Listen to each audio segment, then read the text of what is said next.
मैया बोली अच्छा चल लाला, यहां तो तेरे जलन है रही और यहां पे, यहां मक्खन कैसे लगो?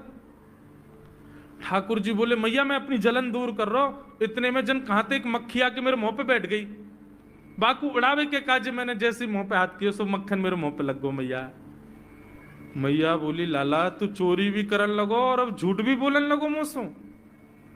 ठाकुर जी ने ग्वाल बालों से कहा भैया मिशन फेल हो गया, घर में तो चोरी नहीं कर पाए हम, अब दूसरे इनके घर में दावे बोलो। एक दिन महाराज ठाकुर जी का जब आतंक खूब बढ़ गया गोकुल में, सब गोपियों ने जाकर के मैया से शिकायत करी, बोले मैया अपने लाला को संभाल लियो नहीं तो काउ देना हम देख लेंगी और फिर हमसे मत कहियो कि तेने मेरे लाला से यूं क्यों कही। मैया बोली कहा क्यों मेरे लाला ने? गोपी बोली ये बस सुन लो और यूं बताइयो कहा ना करे तुम्हारो लाला। देख वे में 3.5 बरस को है, बाकी पेट में इतनी बड़ी बड़ी दाढ़ी है, बाकी मतलब बलवान है कि सब जानकारी है या कुछ छोटो बालक मत समझियो।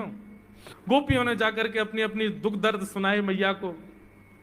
मैया बोली अरे भैया मेरे लाला को मक्खन की कोई कमी थोड़ी है, मेरे लाला को दूध की कोई कमी थोड़ी है, मेरो लाला चाहे तो मक्खन से नहावे, दूध में नहावे, इतना मक्खन दूध दही मेरे घर पे, तुम्हारे यहां क्यों चोरी करेगो?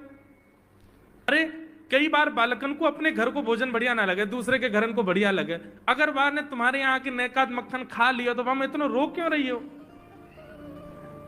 मैया आपको अपनो लाला बहुत सीधो लगे ना, हम बताएं कहा करे तुम्हारो लाला? स्वयं खावे हमको कोई दिक्कत नहीं, लेकिन या की एक पूरी मंडली है और पूरी रजिस्टर्ड मंडली है, बाल गोपाल चौर प्रचार प्रसार मंडल, ये घर घर जाके चोरी करते हैं। और मैया तुम्हें कहा बताऊं, स्वयं खावे, ग्वाल बालन को खवावे। यशोदा मैया आश्चर्यचकित होकर सुन रही है, बोले ये नेक्सो लाला ये करे? हाँ मैया। बोली मैया अगर चोरी करे तो दिक्कत, और यदि किसी कारण से हमने लाला को रोक दियो, चोरी नहीं कर पाए हमारे घर, तो हमारे रोने क्यों? बोले चूल्हा में ते कोयला लेके आवे और वह घर के बाहर हवा बना जाए, और यूं के अब जब तक या घर से मक्खन नहीं मिलेगा या के घर के लोग भूखे रहेंगे, और इन लोगों को भोजन छुड़वाने की जिम्मेवारी हमारी।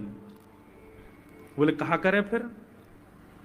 बोले मैया भोजन बनना होगा, चूल्हे पे भोजन रखो रहे तो बाल बाल सब ताकते रहे कब भोजन बनने को समय आवेगो।